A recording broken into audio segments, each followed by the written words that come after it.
What if the reason you're procrastinating right now isn't because you're lazy? Right. Or because you lack some, magical time management system?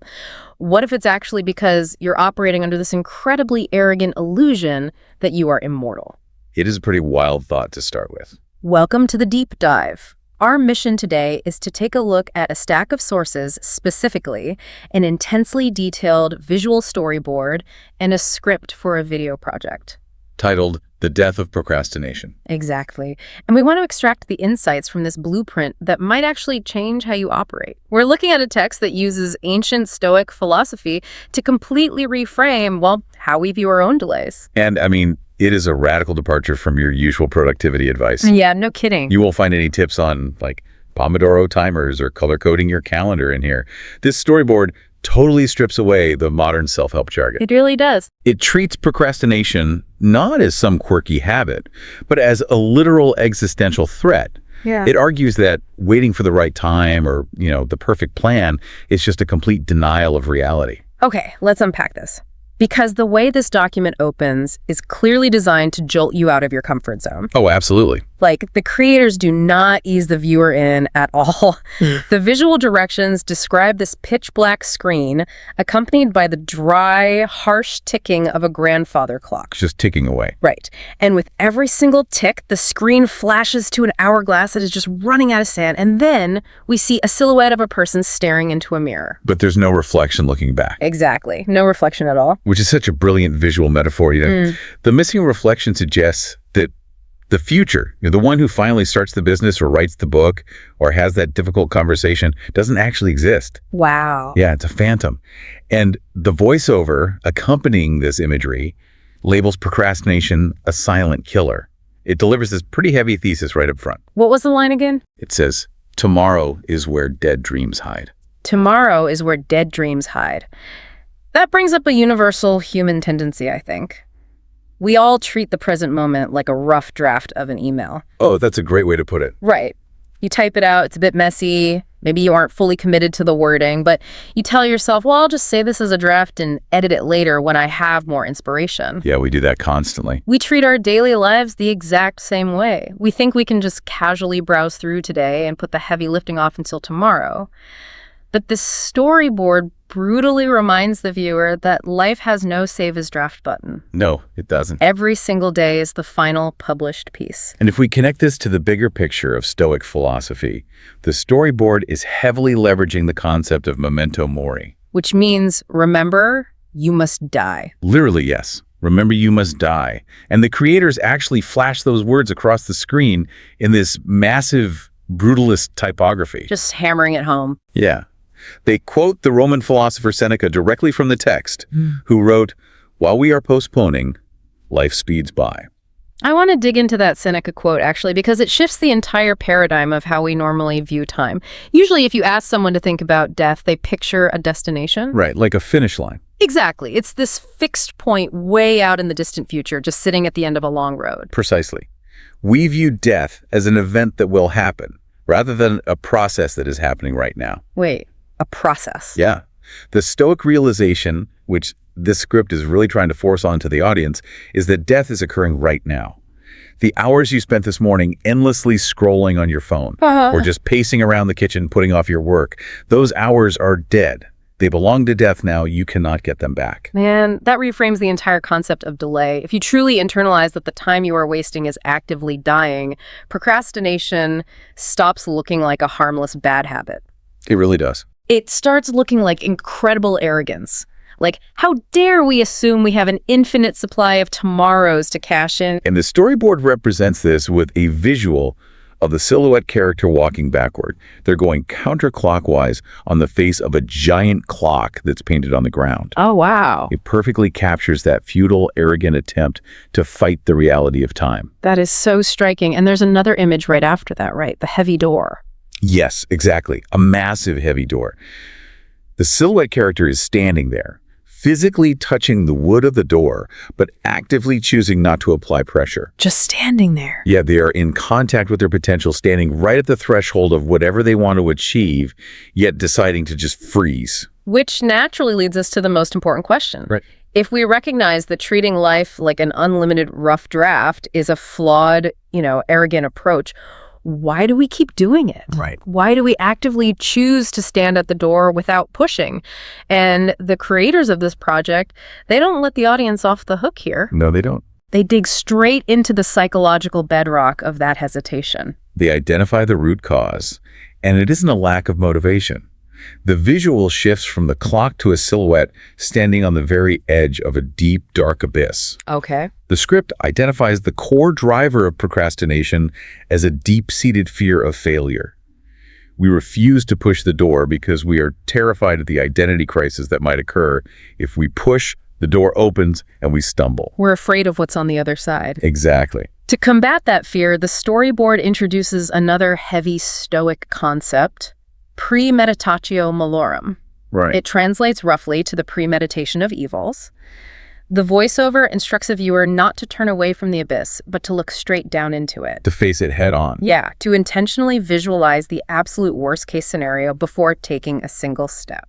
This is where we need to look at how the ancient Stoics actually practiced this, because it wasn't just a fleeting thought experiment for them. It was a rigorous practice. Like a daily habit. Well, Seneca, for example, wouldn't just think about losing his wealth.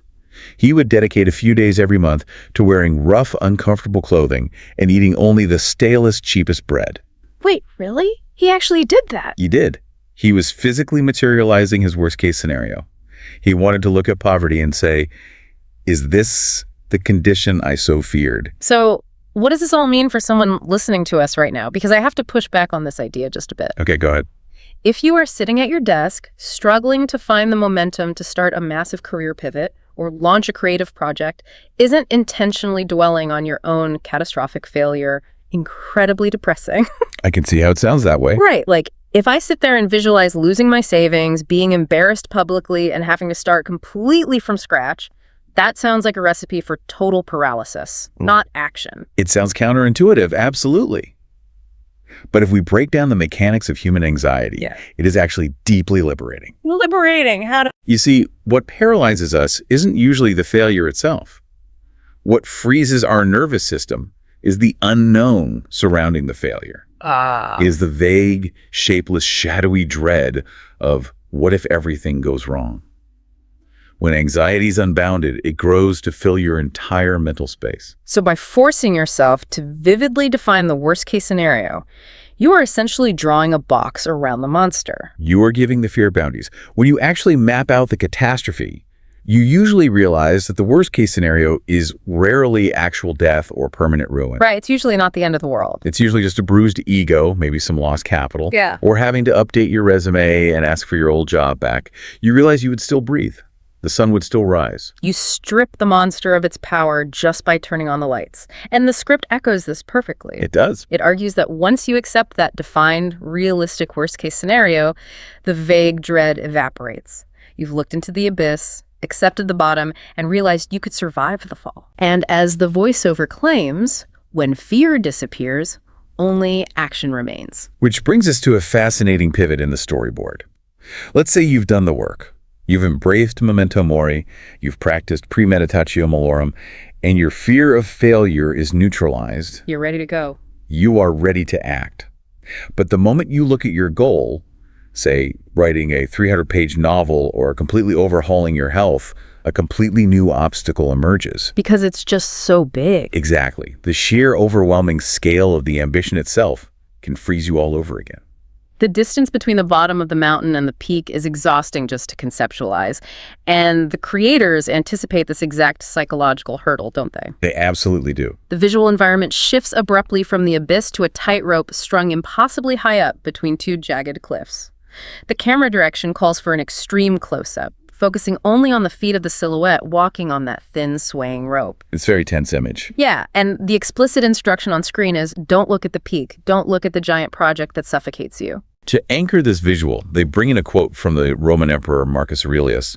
He said, "Assemble your life, action by action." I love that. And this isn't just poetic phrasing. It's a highly tactical cognitive strategy. I really love how the tightrope metaphor illustrates this. Because imagine you are actually standing on a 2-inch cable suspended across a massive canyon. Terrifying. Right. If you stop and look all the way across the gap to the other cliff face, calculating the hundreds of feet you still have to cross, your nervous system is going to shut down. It'll just overload. Exactly. The scale of the journey triggers a survival threat. But if you force your eyes down and you just focus entirely on placing your heel down for the very next step, you move forward. You don't need the whole plan. You don't need a comprehensive master plan for crossing the canyon in that specific second. You just need a plan for the next 6 inches. That analogy maps perfectly onto how our brains process overwhelming tasks. When you focus on a massive long-term goal, you are often triggering the amygdala, the fear center of the brain. Yeah, the amygdala. Yeah. The brain perceives the massive expenditure of energy required for this giant project as a literal threat to your resources, and its default response is to induce a freeze state to conserve energy. Wow, so it's biological procrastination. Precisely. It is biology. But when you shrink the timeline of your responsibility, you bypass the amygdala entirely. The strategy here is to abandon the macro view. Just ignore the big picture for a minute. You don't need to win your whole life today. You don't even need to finish the project this month. The storyboard's thesis is that you only need to win the next 5 minutes. Just 5 minutes. Yeah. When the task is just open the document and type one sentence for 5 minutes, the threat level drops to 0. Your prefrontal cortex, the logical executive functioning part of your brain, can easily agree to a 5-minute commitment. It radically strips away the pressure of needing to be a visionary. You don't have to be a genius. You just have to be a blue-collar worker for 5 minutes. Just put the foot on the rope. Right. This raises an important question, though. We've tackled the fear of failure by accepting the worst. We've bypassed the brain's overwhelm response by shrinking our focus down to a 5-minute window. But human nature is incredibly stubborn. Oh, definitely. What happens on a Tuesday morning when the fear is gone, the task is only 5 minutes long, but you still simply do not feel like taking that step. The dreaded lack of motivation. Exactly. The final, most persistent excuse we all use. I'm just not inspired today. And the source tackles this head-on as the climax of the video. It really builds to this moment. It does. The visual direction shows the silhouette figure standing completely firm, upright, while a massive, chaotic dust storm rages all around them. The voiceover drops the philosophy and gets incredibly blunt. What does it say? It says, don't wait for inspiration. Inspiration is for amateurs. It demands that the viewer adopt what it calls an iron mindset. What's fascinating here is how the text completely redefines the concept of discipline. In our modern culture, discipline is almost always framed as a punitive measure. Yeah, like you're punishing yourself. Right. It's the spick you hit yourself with when you feel you aren't being productive enough. It feels like a restriction of freedom. It feels like playing the role of a harsh boss over your own life. But this Stoic blueprint frames discipline not as a punishment, but as the ultimate form of self-respect. Self-respect. I like that. You take action simply because you gave yourself your word that you would. Your promises to yourself have intrinsic value. That's powerful. You aren't doing the work because a muse visited you, or because your coffee hit just right, or because the stars aligned. You are doing it to honor your own intent.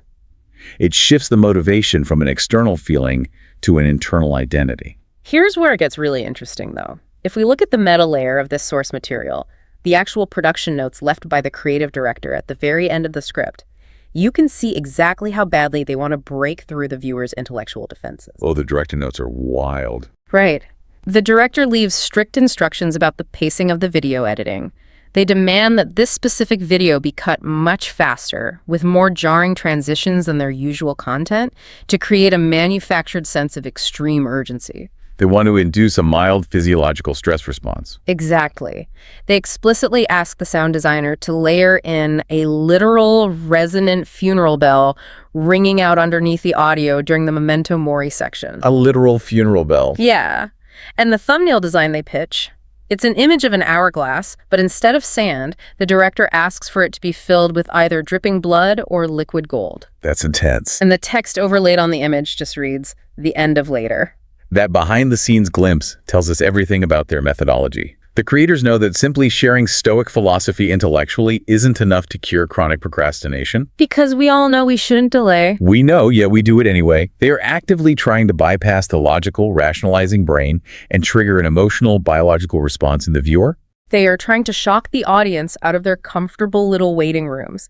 They want to make the choice of daily discipline feel like a literal life or death scenario. Because it kind of is. Yeah, as the Memento Mori concept proved at the beginning. In the grand scheme of your finite lifespan, choosing whether to act or delay kind of is a life or death choice for your potential. It's a profound synthesis of ideas when you look at the entire journey the script takes the audience on. It is incredibly methodical in dismantling every excuse. Step by step. It starts by forcing you to acknowledge your mortality, making you realize that time is your most finite resource, and it's draining away right now. Then, it teaches you to neutralize the fear that keeps you frozen by using premeditatio malorum to define and accept the worst-case scenario. Right. From there, it shrinks your terrifying massive goals down into a manageable 5-minute focus to bypass cognitive overwhelm. And finally, it demands that you rely on the self-respect of an iron mindset, choosing the reliability of discipline over the unpredictable amateur's game of waiting for inspiration. It is a complete start-to-finish operating system for getting unstuck. And the outro of the storyboard brings all of this philosophical weight to a sharp point. It's a great ending. The visual directions describe the silhouette character finally moving, running toward a bright, blinding light at the end of a long tunnel. The music is supposed to swell, the editing pace reaches a crescendo, and the voiceover delivers this final, driving piece of advice.